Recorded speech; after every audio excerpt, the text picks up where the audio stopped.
Piers Morgan invited on John Mearsheimer to talk about politics, Ukraine, his realist worldview. And I wanted to check out this interview with Piers Morgan, because Piers Morgan disagrees with some of John Mearsheimer's worldview, but I'm a little concerned because I've seen Piers Morgan debate before, and I don't know how well he's going to tussle with the realist professor. I don't know how much IR theory he knows. I don't know how much he knows about John Mearsheimer's background. So I wanted to check it out. Now, this is a 49-minute debate. We're not going to watch the whole thing.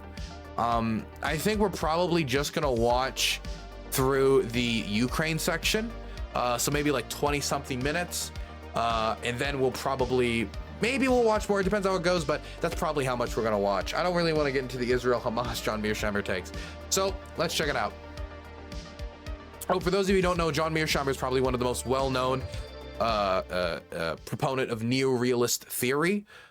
Specifically, offensive realism is his realist school of thought. His belief is that due to the anarchical state of international politics, that nation states are acting out of self-interest, with their top priority being survival and being uncertain about other nation states' intentions, will prioritize power maximization, which will inevitably lead to, well, wars like the Russian invasion of Ukraine. And as long as, and for him, that's what it's going to be for like all time. Unless there's a dramatic change in the anarchic system. But I remember the way he put it, like, I'd have to go back and check the exact quote, but he basically essentially says that's how it is. It's a reality of the world. It is what it is. That's the neo-realist worldview. Now, there's a bunch of other things he believes on top of that, but that's the basic neo-realist, specifically the offensive realist branch and not the defensive realist branch that John Mearsheimer prescribes to give you an idea of his realist background. Now, I'm not getting into everything he's ever said or believed. I think we'll get through that while watching this. Well, John Mearsheimer is one of the world's big thinkers, a scholar of war, power and politics in the global arena. He's an essential and influential voice of clarity in a pretty chaotic world. But he's controversial too, blaming the West for Putin's invasion of Ukraine and arguing that Hamas is not an existential threat to Israel. It was NATO expansion that forced Putin to launch a preventive war. I mean, it is if you take your interpretation of... Dude, it's... Ah, oh, God, this is going to be painful. His motivation. There is no evidence to support your view. How many more things does he have to do before the blinkers come off of it? The truth is, I don't think it matters anyway. In fact, I would argue Ukraine has already lost. You've been criticized for this. You're Putin's useful idiot. But I think most of what Putin said was genuine. I think when I heard him tell that cock and bull story, I thought, I don't believe a word this guy says. Damn, okay, I don't need to watch all of the intro. Can we skip and get to it? Somebody as eminent as you does. As you said, Israel is committing genocide with genocidal intent. You want to be very careful here. One-on-one, Professor John Mearsheimer, Uncensored. Professor, great to have you on Uncensored. I'm pleased to be here. Just explain to me the state of the world right now. How worried should we be?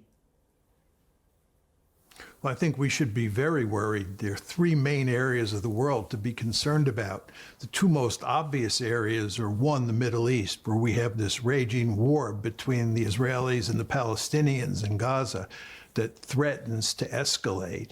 Furthermore, we have an ongoing war in Ukraine involving Ukraine and Russia that could possibly bring the Western powers in and present us with a great power war.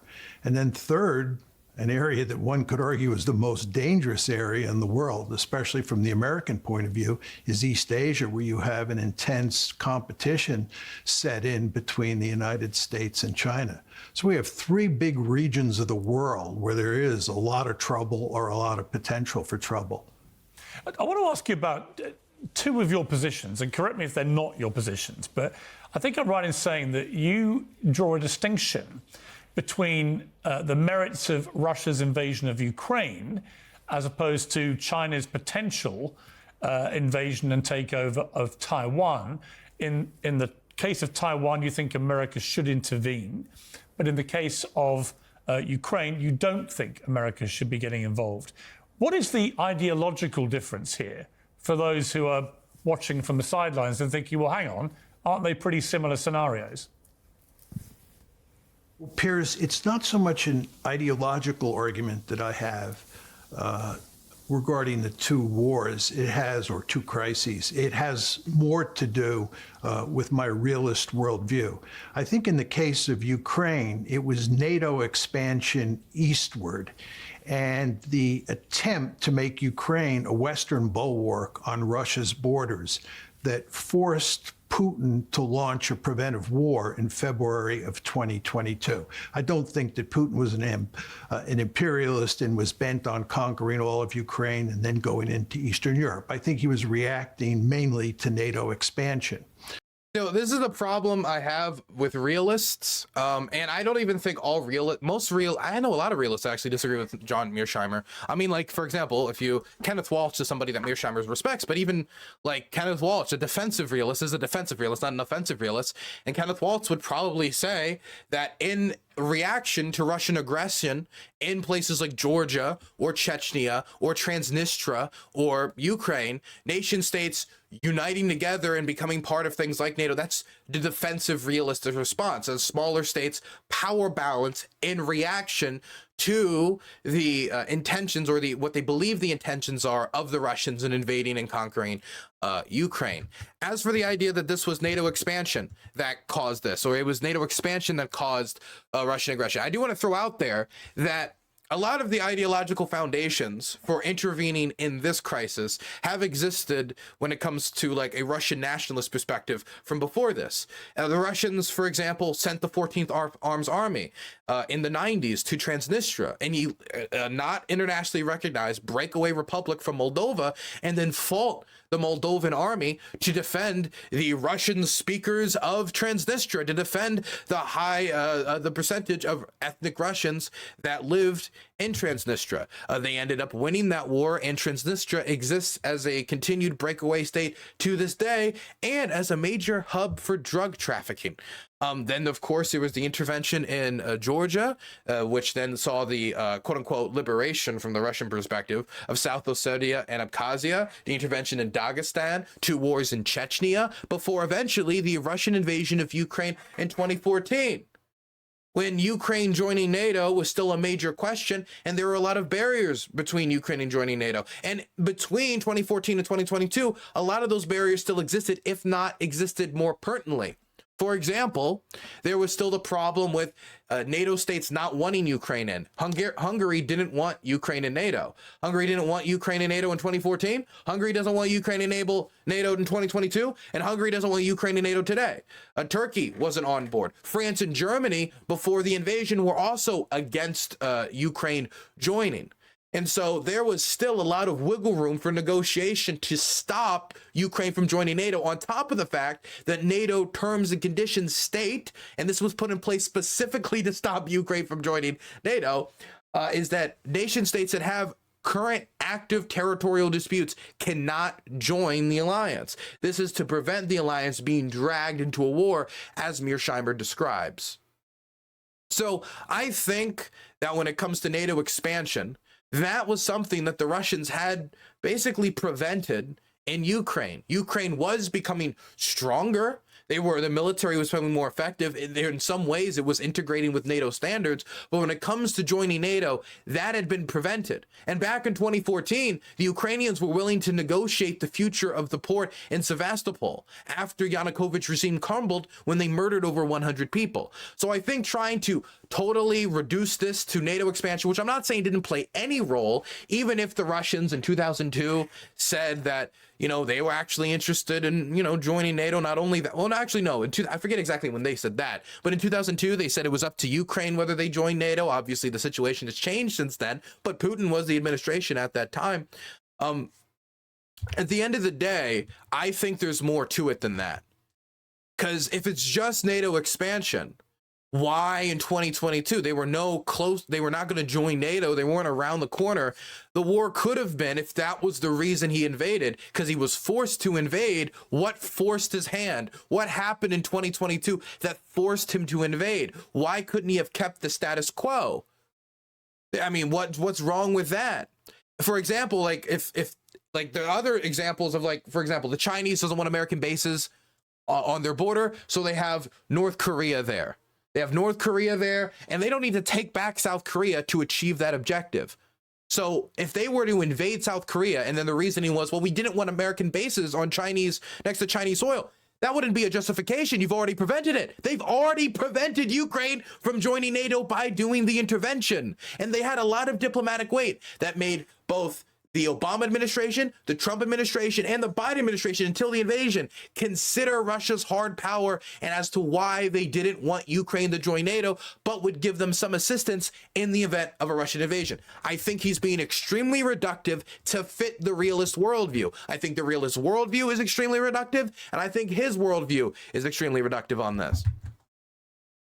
I think with regard Also, when it comes to the imperialism stuff, this completely disregards the ideology of Russia. And this is a huge critique of realists. And this is why there's subcategories of realism where they try to and I don't even know if how much can you call it realism anymore if you start taking away some of the fundamental building blocks of realism, like the black box theory, you look at states as black boxes. But if you do, there are addendums people makes to try to take into consideration well, maybe democratic peace theory has some considerations because if you live in a democracy, the people are maybe less likely to vote to go to war. Maybe interconnectedness in trade does have some impact.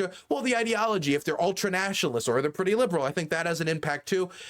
Realists largely, at least doctrinally or traditionally, are supposed to look at states like a black box. Those types of things don't matter. You look at the state's interests, you look at its interest at looking to survive, it wants to survive. And so if you look at Russia, you look at Russia kind of the same if it was Vladimir Putin, or if it was Alexei Navalny, or if it was fucking Prigozhin, or if it was some pacifistic priest. You would not completely look at it the same way because it's not practical, but that's how it's supposed to traditionally work. You look at states as black boxes, which is why I think Mearsheimer's worldview is reductive and it doesn't take into consideration the ideology, the imperial ideology.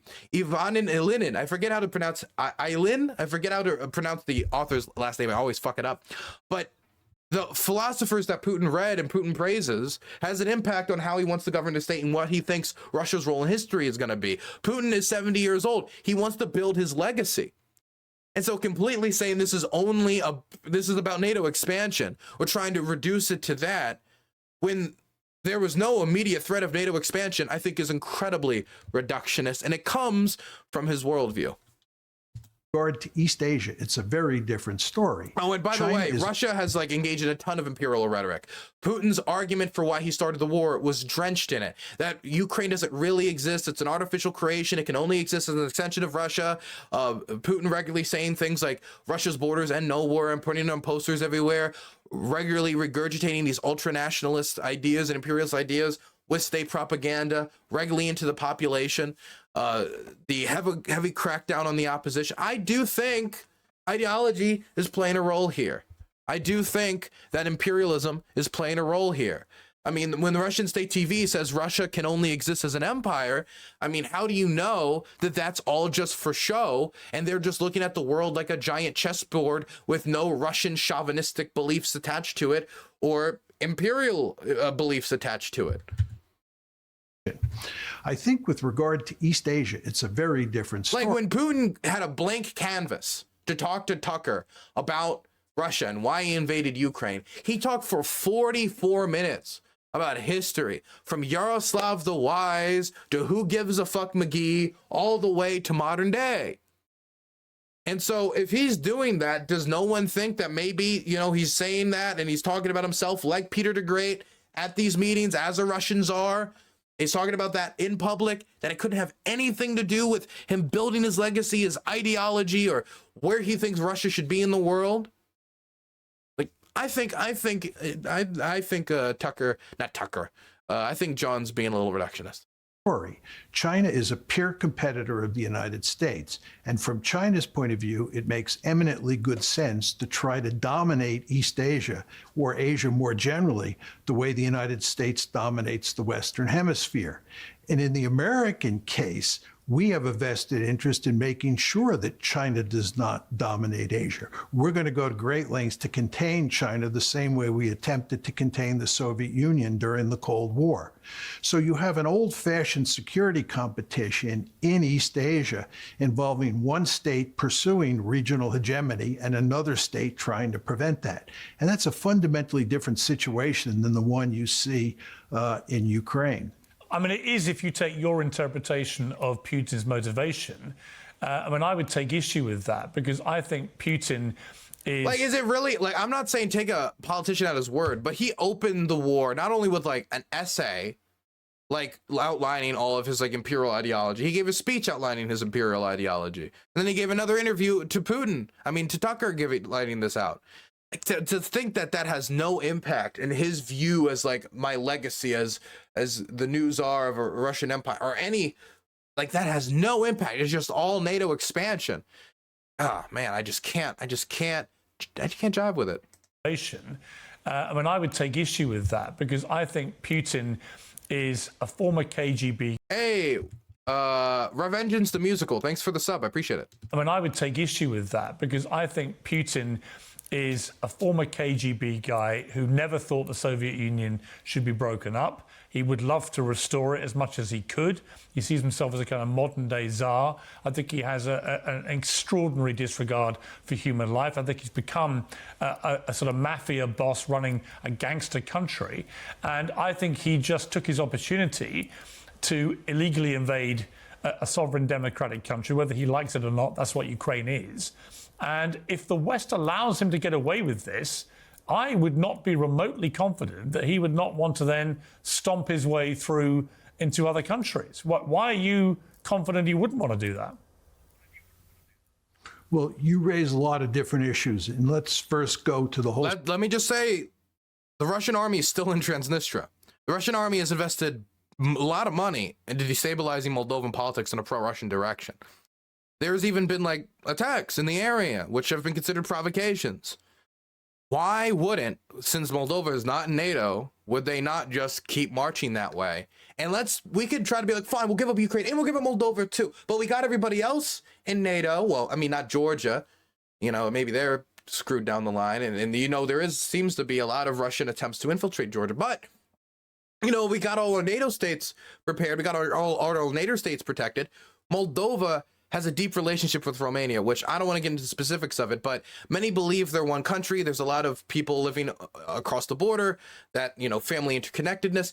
And Romania believes that it is kind of like an extension of their country. If the Russians invade Moldova, Romania is a NATO member state, there will be a showdown. And there is a discussion in Romania about increasing the army size by 50%.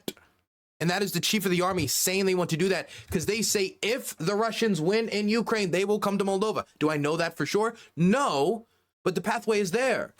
The pathway is there.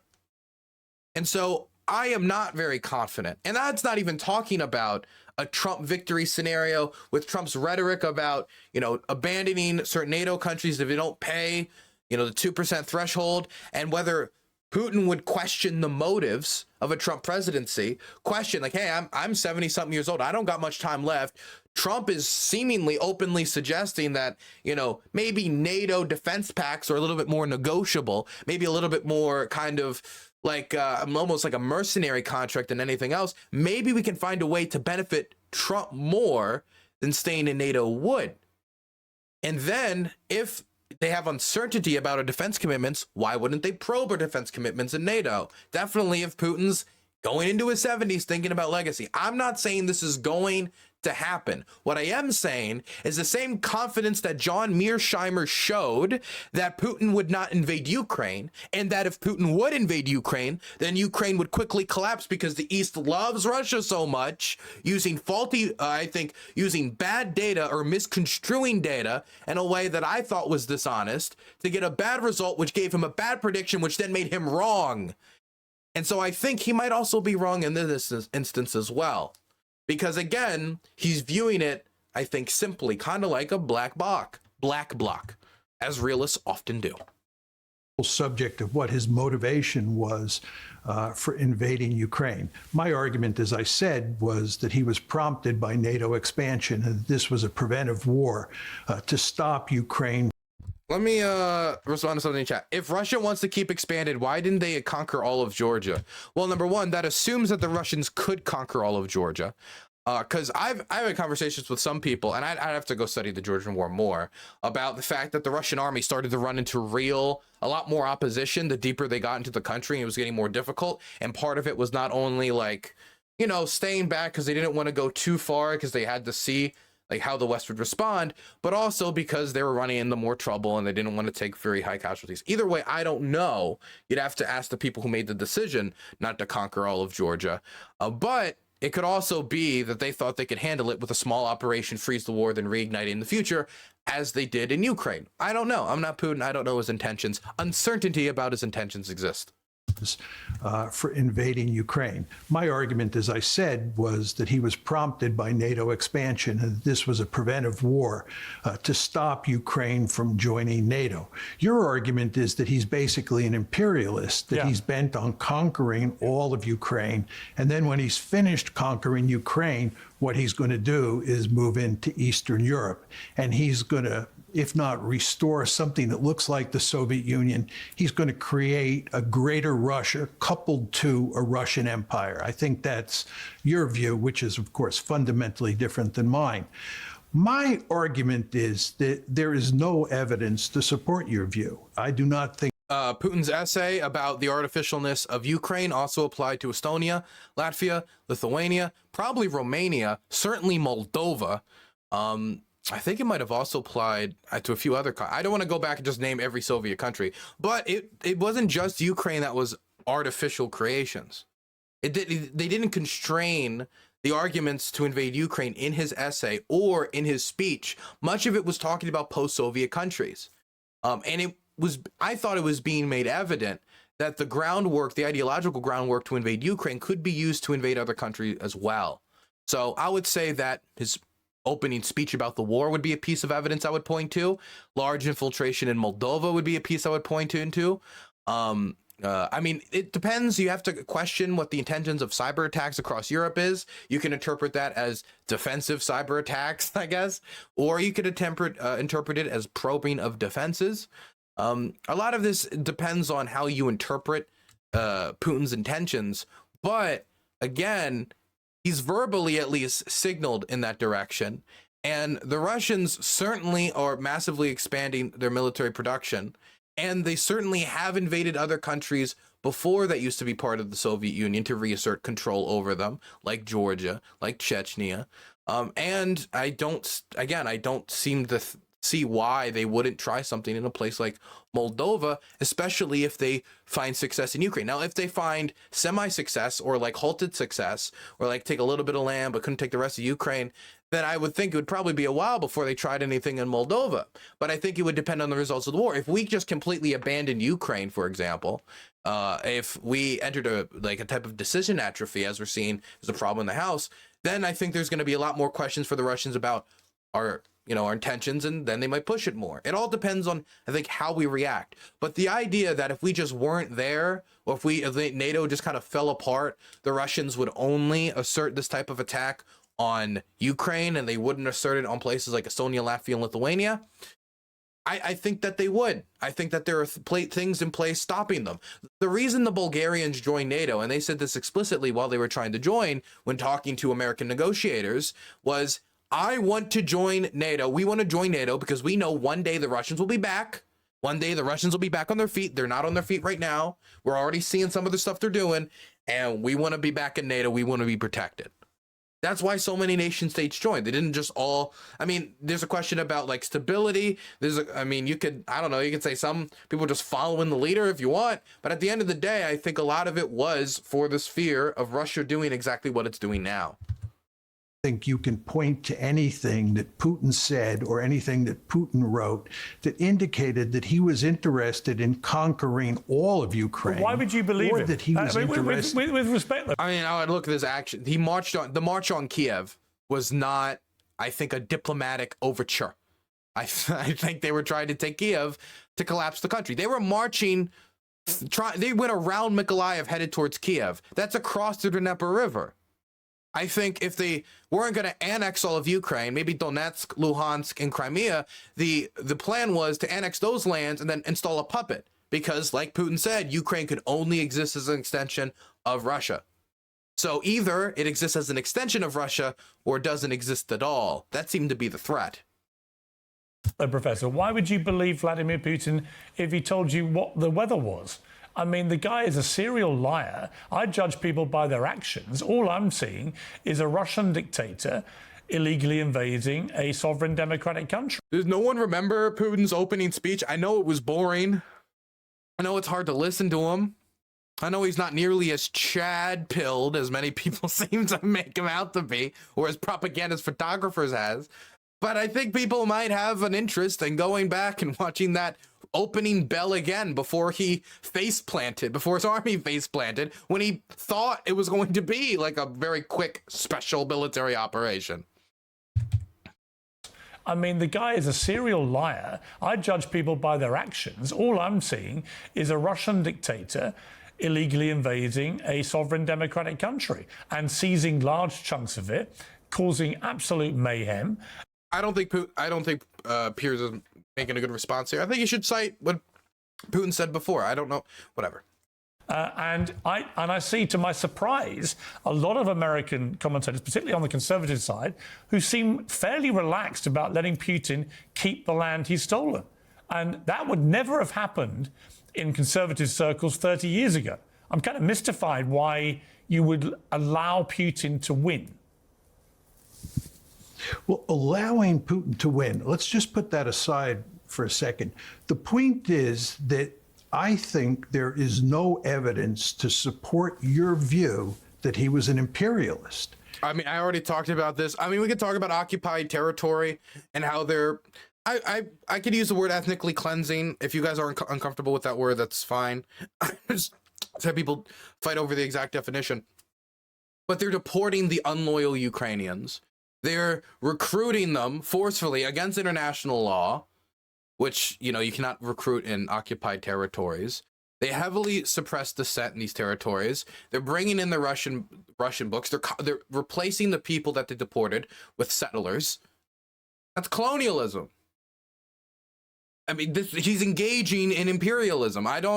We can talk about his intentions all we want, but as he says, oh, I don't think he's acting imperial. He's doing an imperialism. He's doing some of the most brutal forms of imperialism, blatantly against international law, colonialism. But at the end of the day, John Mearsheimer is a realist, and the anarchical system of the international system makes him think that things like liberal institutions like international law, he's not saying treaties don't completely matter, but at the end of the day, if there's no one to enforce that law, does it really matter? And I would say the credibility does matter for the state, but I do agree that there has to be something to enforce this law. And that is a problem that both liberal theorists, realist theorists, all theorists agree when it talks about forming any type of international system. I don't know that Mearsheimer even believes it can be done, though. Mearsheimer, from my reading of his work, seemed to be kind of like it is what it is, baby. Law of the jungle. Let's see how we can survive. Grab a pistol and grab a knife, baby. And I could try to find the exact quotes. I could read it to you. You think I'm exaggerating. It's not that out there, man. It seems to just be that.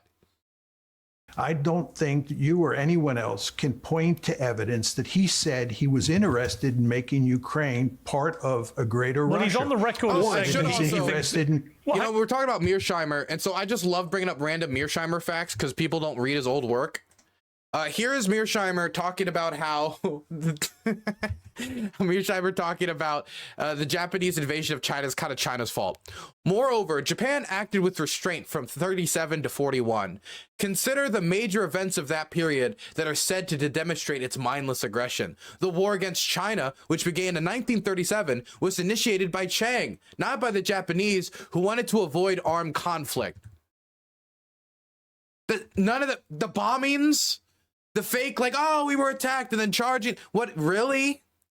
Like, the 1938 and 1939 wars were likewise not started by Japan, which recognized that it was in no position to defeat the Red Army, but by the Soviet Union. As for Tokyo's advances in northern Indochina in 1940 and southern Indochina in 1941, both operations were undertaken because Indochina was the main conduit of arms to change forces. Wow, so that wasn't aggressive at all either.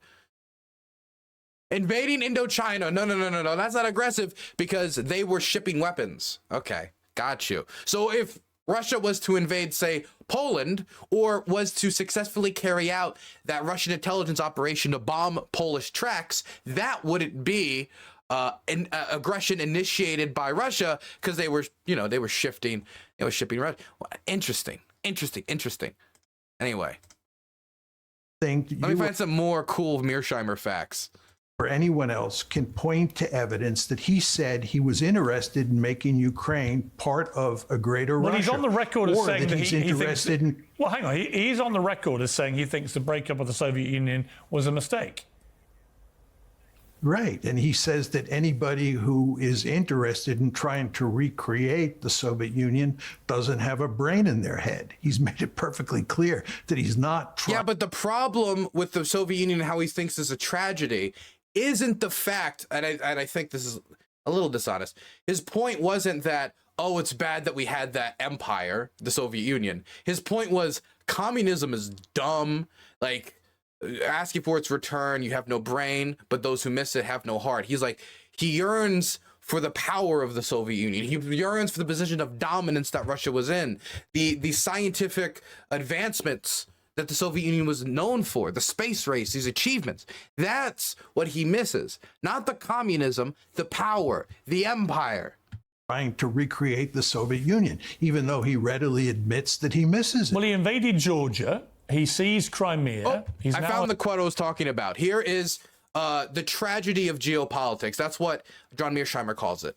The tragedy, and that is the title of the book this is from, by the way. I think I have it. One second. Do I have it over here? Yes, right here, actually. Why didn't I just grab the book? Right here. The Tragedy of Great Power Politics, but I don't have the page. I have the page up here, so not here. You just read it. The tragedy is that you could have two states who are content with the status quo and have no interest in fighting or competing for power. Nevertheless, because they cannot know each other's intentions, and because they operate in an anarchic system, they have to assume the worst about each other and have to compete for power. Most people reject the idea that we can't transcend this logic. So this is somebody saying, hey, like me, a liberal, let's try to build like an international system that, stops this, and we can try to transcend this. And, a liberal internationalist might have a view like that. Most people reject the idea we can't transcend this logic. But what I am saying is that we are condemned forever to a world where great powers compete for security and sometimes end up fighting wars. So John Mearsheimer does kind of accept that anarchic system as impossible to overcome. So wars like the Russian invasion of Ukraine are inevitable. Invaded Ukraine. How many more things does he have? Not like every war is literally inevitable, but wars happen and they're inevitable. Like they will happen. And the international system, we will never be able to overcome that. Do before the blinkers come off a bit, if you don't mind me being so impertinent. No, but the question is, Piers, why did he invade Georgia, right? Why is he at war with Ukraine? And it all goes back to the April 2008 NATO summit in Bucharest, where NATO said that both Georgia and Ukraine would become a part of NATO. A NATO official said that eventually they would become part of NATO.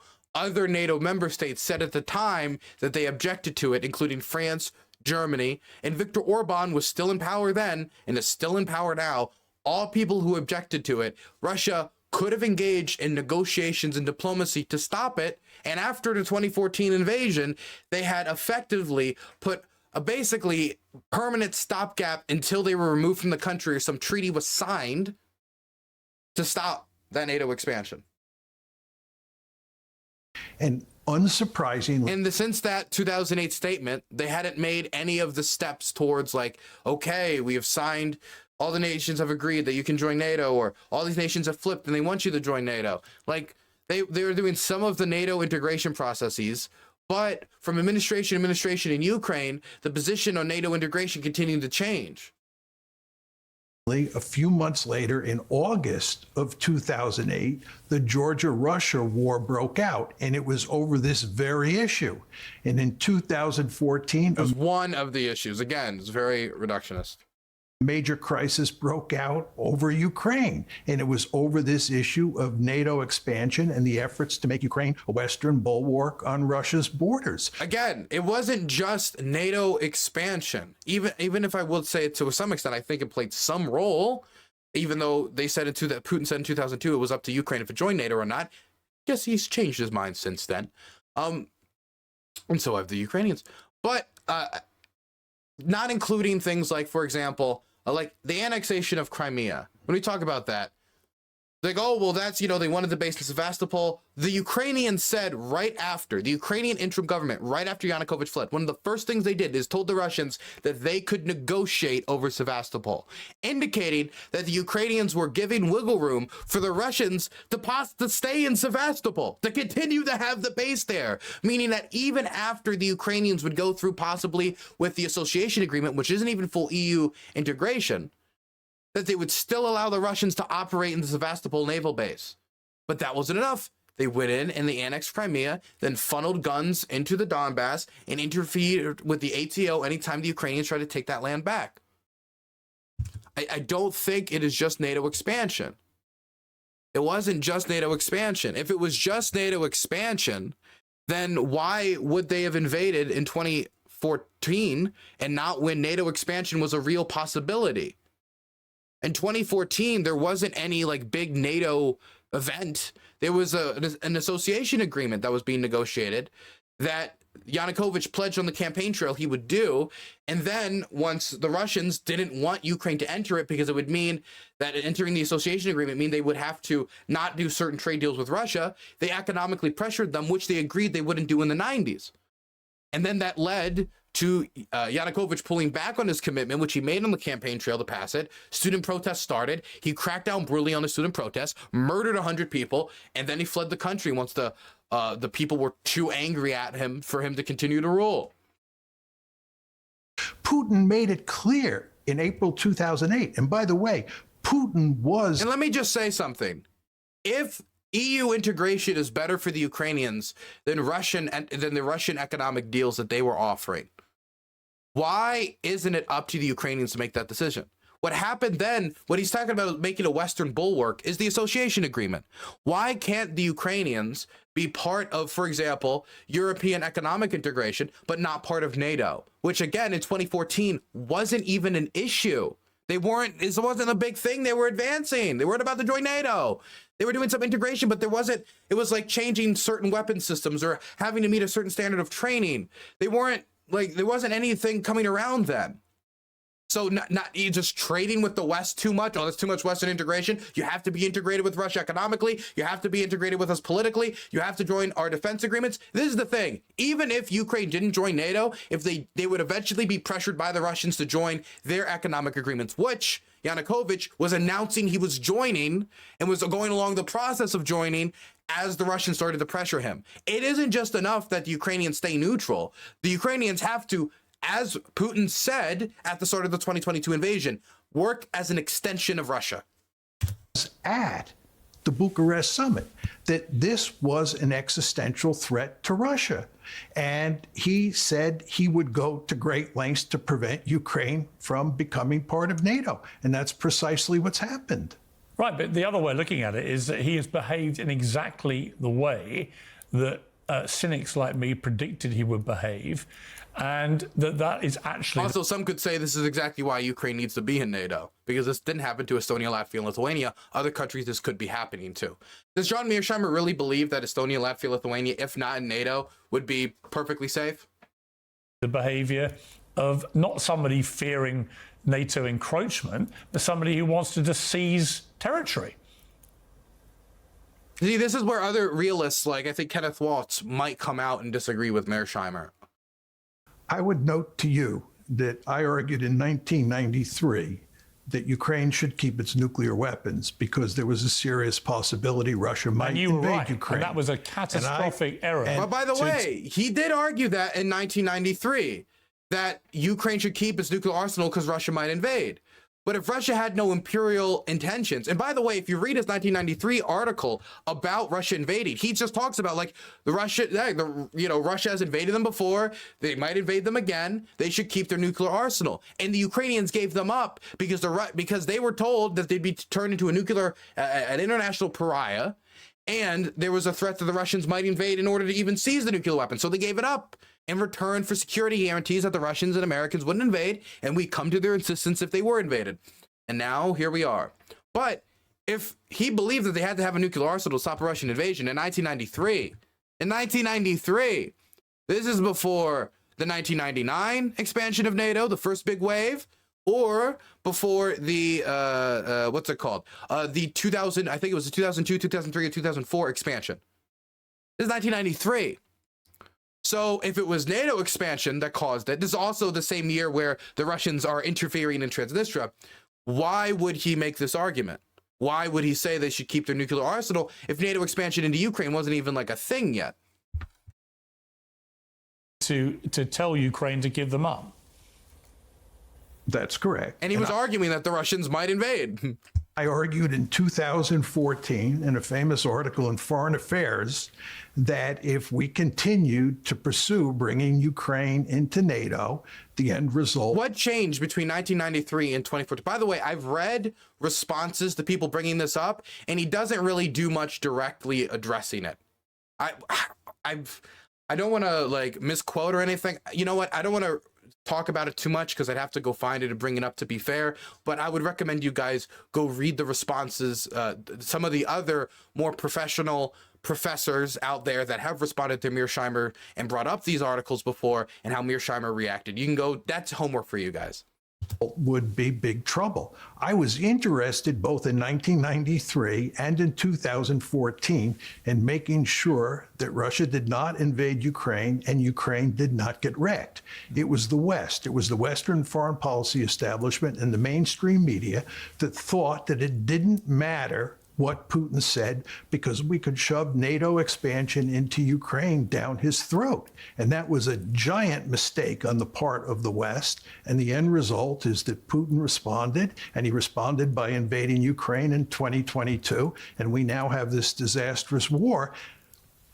Yeah, but I would argue you're putting a lot of good faith into Putin and taking him at his word.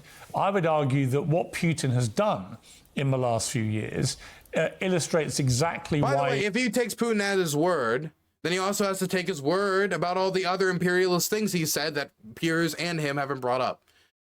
We've talked about on the channel before, and we've even talked about doesn't react in this video. It was the correct decision to try and move countries like Ukraine into NATO because they were always going to get attacked and invaded by Putin if he thought he could get away with it. And what concerns me now is I think he is going to get away with it because I can see the American support, which is so absolutely crucial to Ukraine being able to hold Russia off or even to prevail, is disappearing because the conservative right in America is putting huge pressure to stop any funding going to Ukraine, which again, I think is a real sea change in the conservative right's view of people like Vladimir Putin.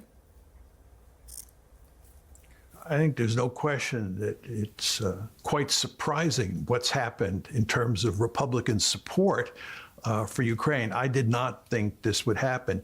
But the truth is, I don't think it matters anyway. I think that whether or not we had Western support, whether or not we gave Ukraine the $60 billion wouldn't matter. And in the end, Ukraine would lose. In fact, I would argue Ukraine has already lost. And the argument I would make is Ukraine has now lost 20+% of its territory. And we know from the count... It's 20+%?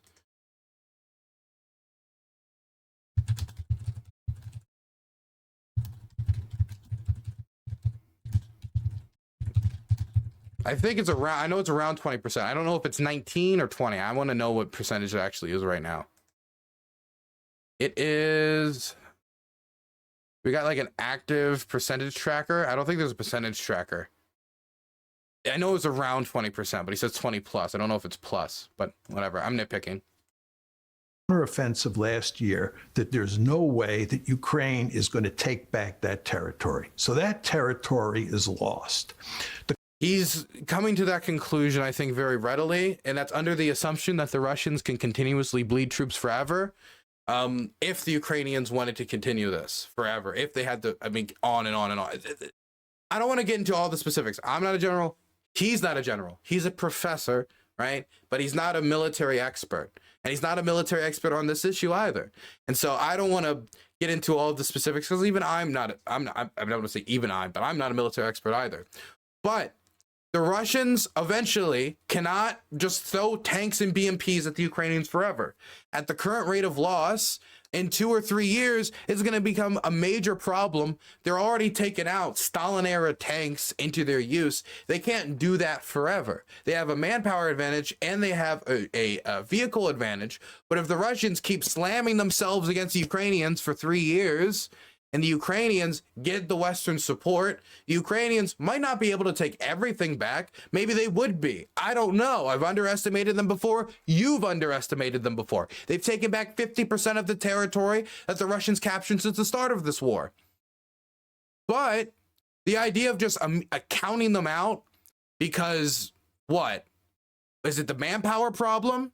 They can mobilize more people. The Russians are losing a lot more people at a faster rate. The Ukrainian public, when polled, are much more interested in continuing to fight the war and resist the Russians than the Russians, when polled. And that's considering Russian pollsters in Russia and the problems of polling in Russia. And so just counting this as like, it's impossible to, number one, take all that territory. That assumes the Russians would in perpetuity defend all of that territory forever and would be able to. And would be able to bleed that equipment or manpower loss rates, especially if we give them the equipment needed to bring even higher losses on the Russians. The losses that the Russians took in Avdiivka were higher than the losses that the Russians took in Afghanistan after 10 years of fighting. So I don't buy this non-military expert just completely counting it out. I'm not saying that the Ukrainians are destined to take back that territory. It all depends on what we do. And I'm not even saying that I know 100% that they could, but I know that this man can't tell you if they could or couldn't. And I also know that this man doesn't, I think, properly consider a lot of the advantages Ukraine has, could improve, or could have. Where were we? Oh, yes.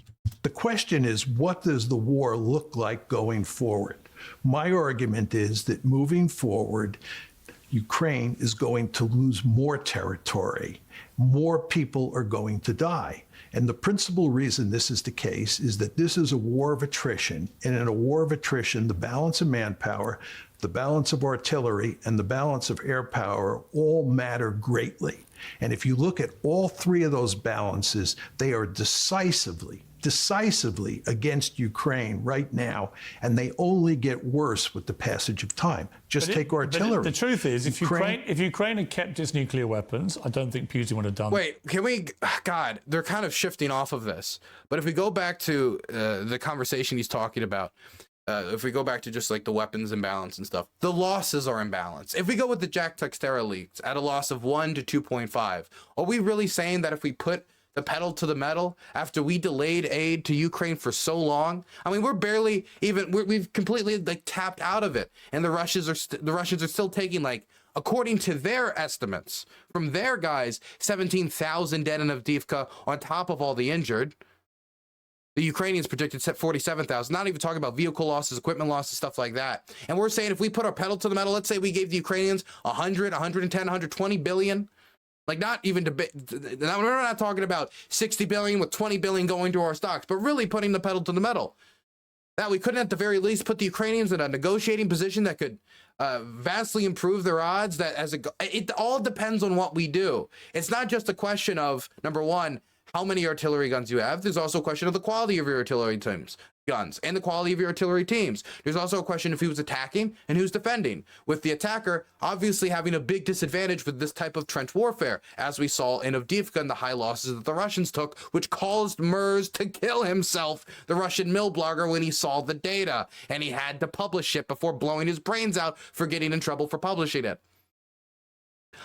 All I'm saying is not that Ukrainian victory is guaranteed. I believe that the dice of history right now is rolling, and what we do will determine what side comes out on top and how much leverage Ukraine has if or when, most likely when, they enter negotiations. Now, whether that negotiation will be negotiating Russian withdrawal from 90% of Ukrainian territory, or if possibly even a freezing of the line, who knows? I don't know, but I certainly don't think this man knows. This. And secondly, if Ukraine had been fast-tracked into NATO, I don't think Putin would have done this. He would not have attacked a NATO country. Somebody's saying Russia controlled 25% at peak, 15% as November of 2022. Has donated thank you for the $5. Dylan, what if I just don't like the way he says Ukraine is going to lose with that smug face? That's 100% fair. Knowing that there is that agreement that if you attack one of them, they all attack you back. So in a way, you could, it's chicken and the egg. But also, isn't the it? situation has changed since November of 2022 a little bit. I'd have to go back and have to go look at the specifics of how much land everybody controls, but it's roughly around 20. I just don't think it's plus 20. It's who you believe. You have you seem a firm conviction that we should take Vladimir Putin at his word. You've been criticised for this. You have a lot of supporters.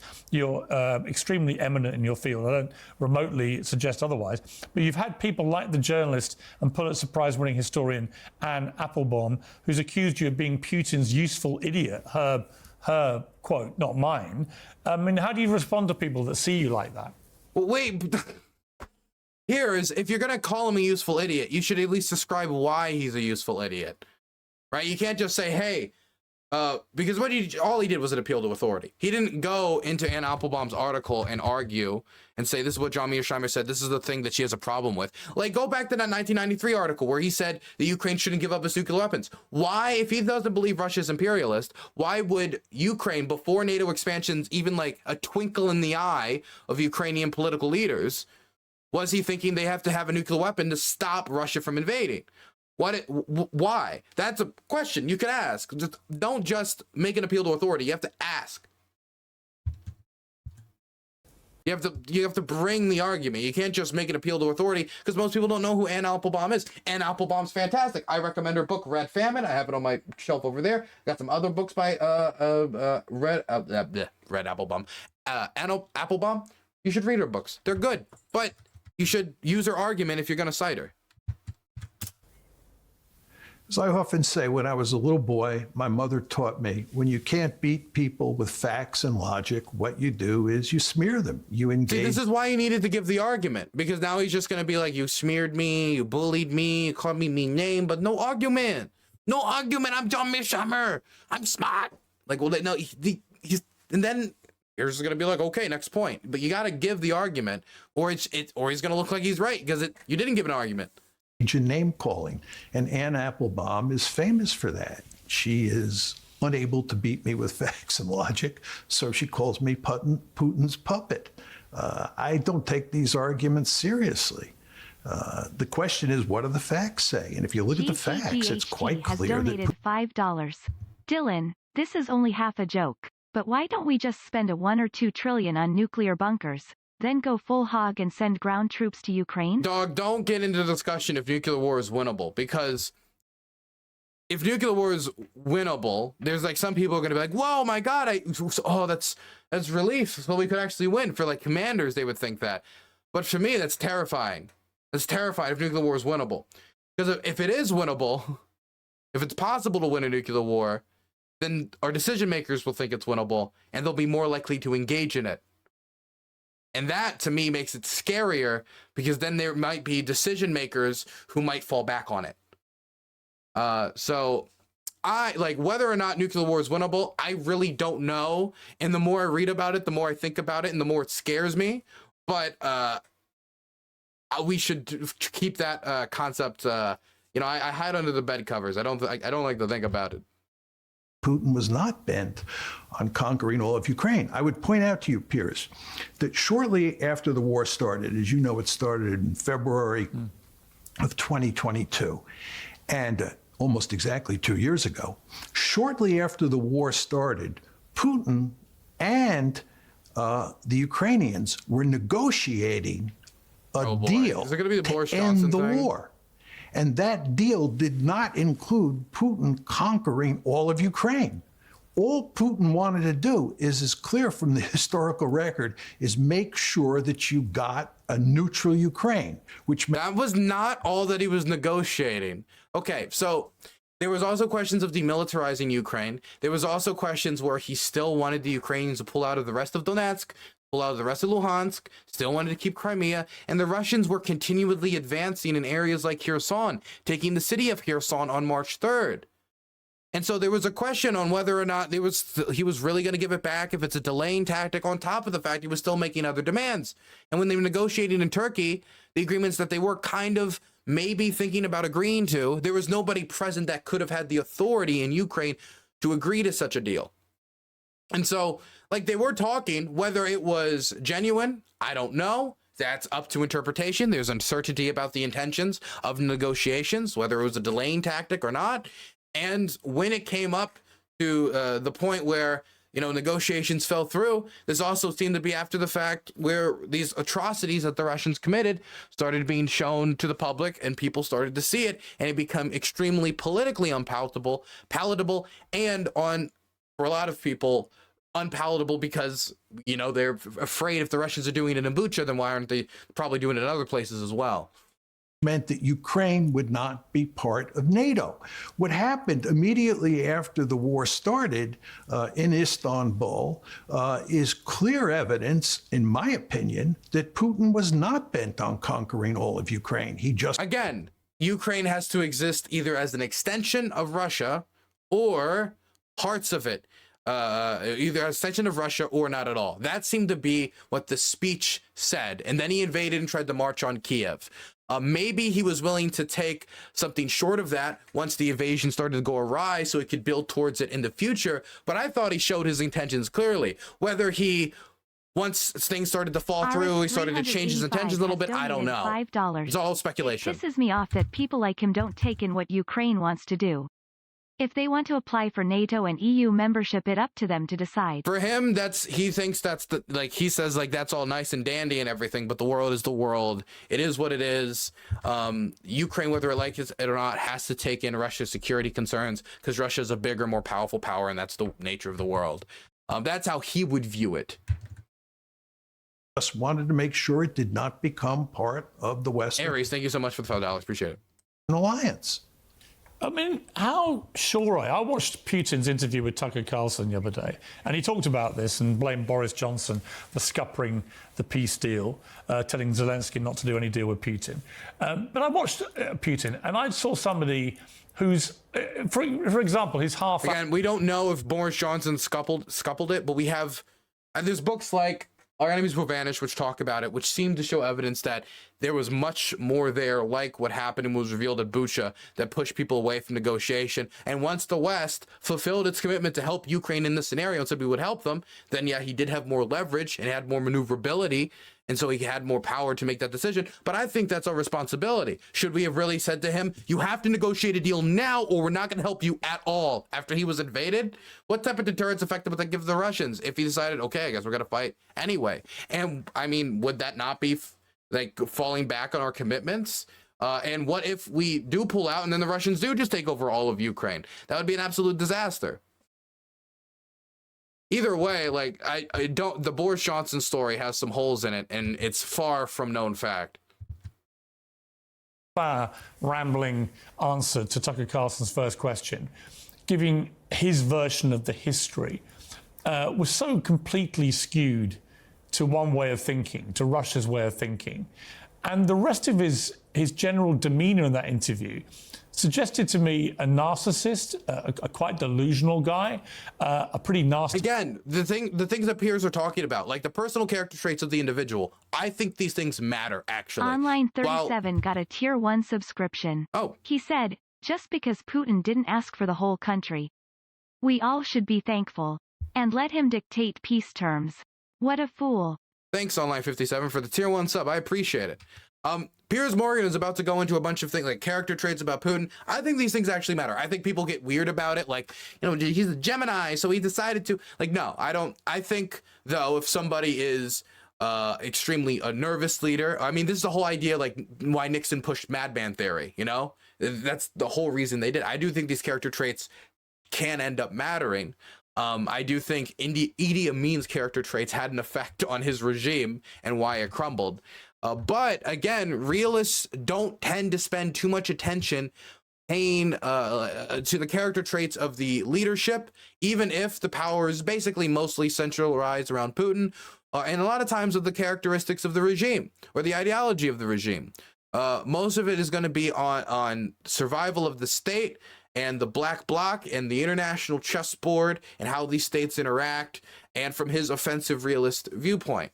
I'm not saying he completely ignores it, but these things are not going to get much of focus in Mearsheimer's... GGGHT has donated $5. Oh, thank you. In Mearsheimer's view. Of course, nuclear war is winnable. First, losing the least is just gaining the most relatively. And second, nuclear war is not really the end of the U.S. covered every city.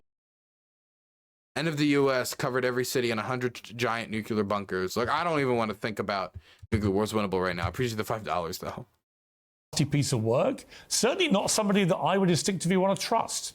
Did you watch the interview and did you feel comfortable about absolutely trusting what Putin says? Look, I watched the interview, and I have read the interview a couple times, the transcript. I don't absolutely trust anybody, and I fully understand that all of the players in this conflict, just like all the players in the conflict in the Middle East, have a vested interest in skewing the truth when it suits their interests. But I think most of what Putin said was genuine. I don't think he was lying. You can disagree with certain let me pick you up on one point which seems very relevant to our debate about this, which is that he effectively said in his rambling revisionism that Poland started World War II by not cooperating with Hitler, leaving Hitler with no choice but to invade Poland. That sounds remarkably similar. By the way, Hitler said that he tried to solve it. He said about Hitler that Hitler tried to solve it amicably. What a quote. To what Putin is saying about the reason to go to war in... But from the Russian perspective, they worked with Hitler to invade Poland. So, I mean, if you look at it from that way, then it's not that crazy that he believes. It's just wild for him to say that while talking to a Western journalist. Ukraine. And yet we know that what he said about Poland is completely untrue.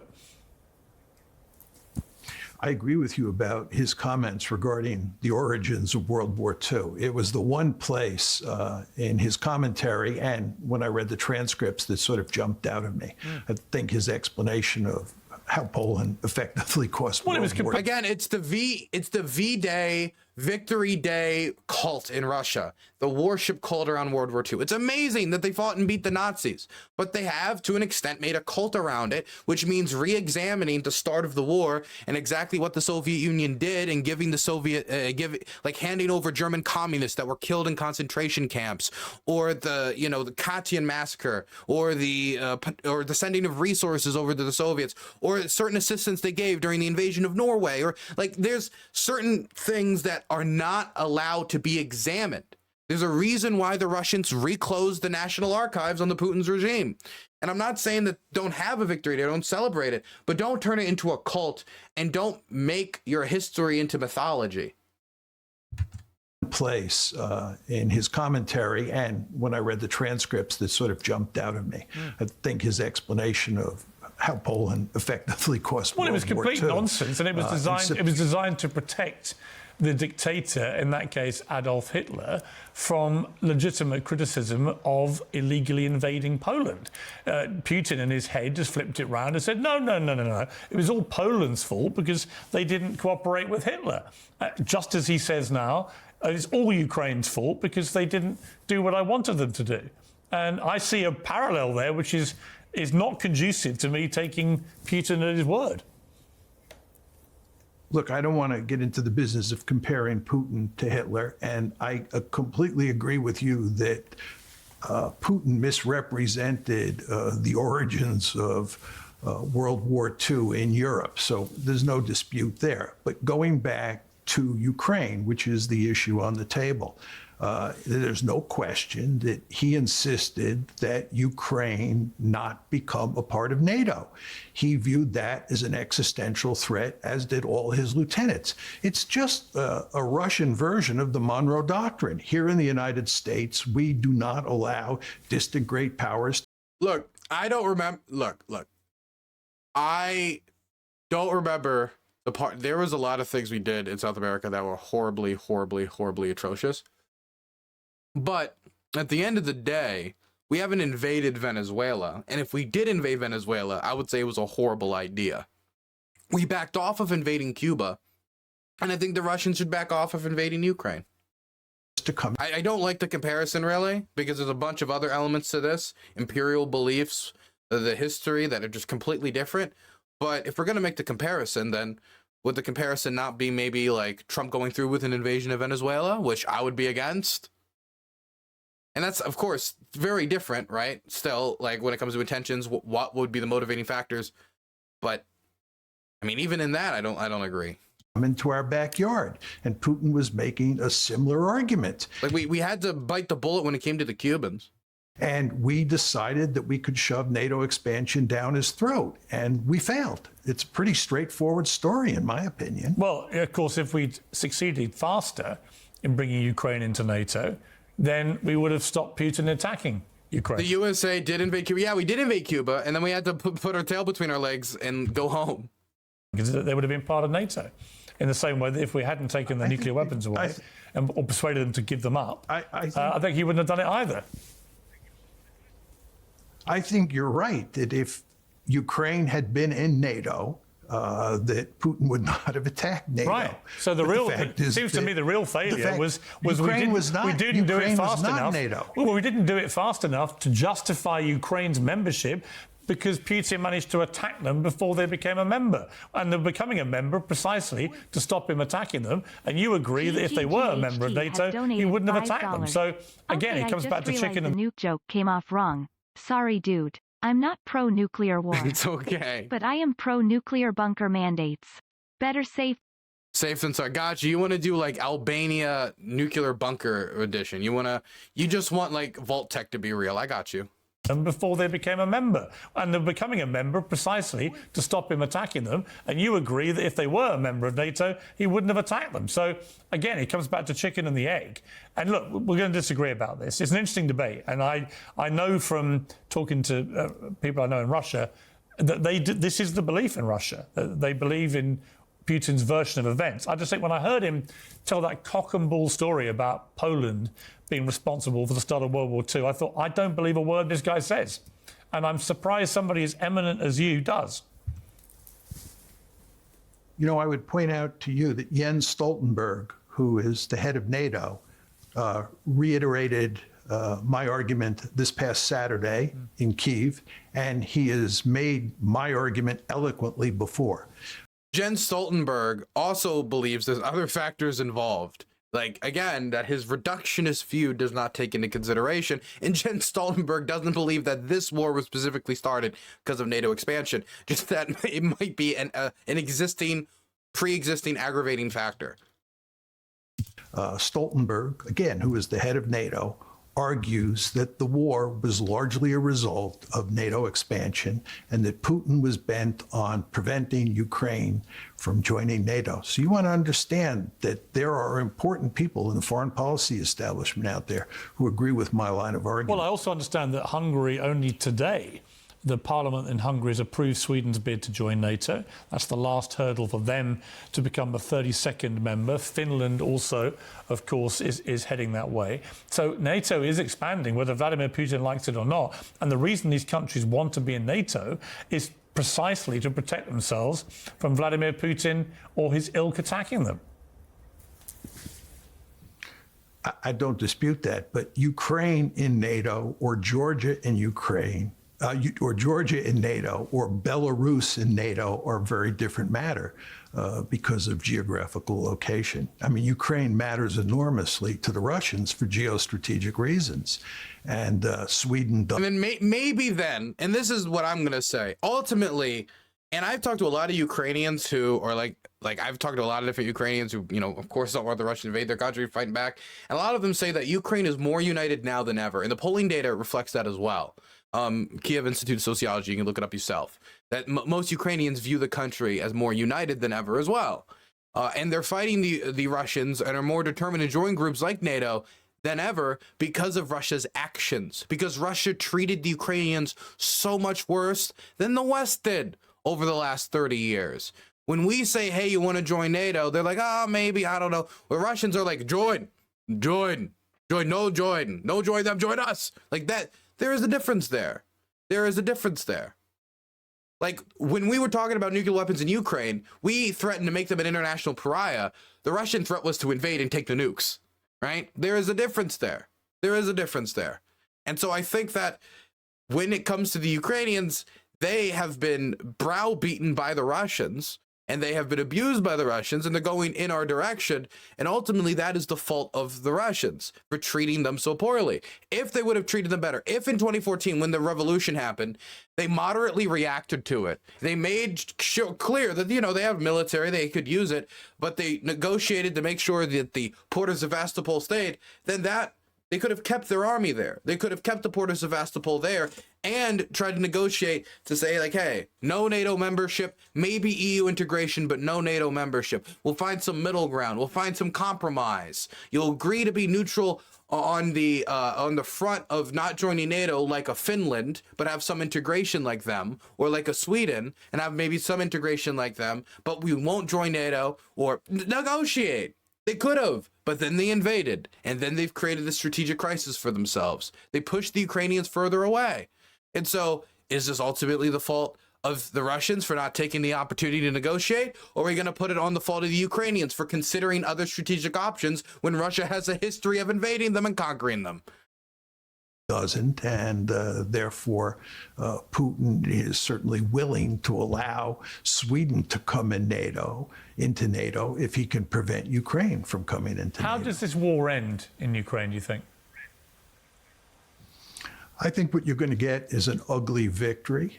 I think the Russians will end up conquering another 4 oblasts in eastern Ukraine, in addition to the 4 oblasts they now control. I think they'll end up with about 40% of pre-war Ukraine under their control. In fact, they'll annex that territory. Oh my and I think that you will be left with a dysfunctional rump state in the form of Ukraine. And I think that rump state will not end up joining NATO. So a rump state that Russia can invade again in the future. 40%. 40%. So they would own Kharkiv, they'd own Odessa, they'd get back Kherson. They'd push up basically all the way to Cherkasy. Maybe they'd probably, what would they'd get Zaporizhia. I guess my good friend Dima, he's going to have to get a new home. He's going to have to leave because he's been helping a lot of people. I know a lot of people who are going to have to. Anastasia is gonna have to leave her home, guys. Sorry, we're gonna have to tell her. John Mearsheimer says, pack your bags, pack your bags. Look, I think we're gonna end it here, but this is plus he's about to move on to another topic, so I think ending this interview here would be good. This is a good example of the exact type of things we need to do everything to fight against, because that rump state he's describing would be pretty not that difficult to invade again for the Russians. If it's a dysfunctional rump states are pretty hard to defend. It could not only set up a future war, but would be horrible for the locals. We already know of the mass deportations that are happening that the Russians are admitting to publicly. We've seen the death pits. We've seen horrific stuff. We don't need these in cities of millions of people and the largest war in Europe since World War II. These people are not going to leave easily. If it took the Russians 17,000 to take Avdiivka, a city of 10,000 people, taking Kharkiv, a city of how many millions? How many people live in Kharkiv? 850,000. No, 1.4 million. 1.4 million. God, that's horrific. Now you know why I think the Ukrainians are fighting so hard. And this is another reason why I think we need to approve the aid. I think he's completely discounted Russia's disadvantages, Ukraine's advantages, and how much we could really put the pedal to the metal. He's not a military commander. He doesn't know military command. And I don't think if we really tried that this would be the result. But it all depends on what we do. The dice of history is throwing. Now you see what the realist Mearsheimer sees this being the end of, the type of stuff he would negotiate with the Russians. And now you see why the Ukrainians are fighting so hard. Anyway, that's enough of this. My God. My God, 40%. To be clear, that would mean keeping everything they have, Kharkiv Oblast, the rest of Donetsk, and Luhansk. So Kramatorsk, Slovansk, those are gone. Bogdan's never going home. Zaporizhia, that would be gone. Kherson would be gone. Dnipro might be taken as well. I think in this scenario, actually, if we're talking 40%, Dnipro might be taken as well. Odessa is gone, that's for sure. The Russians have a fetish for Odessa. From here, I don't know.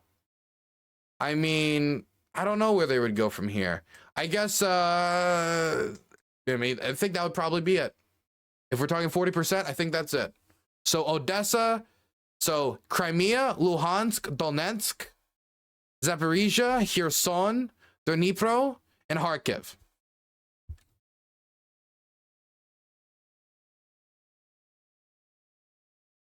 Damn.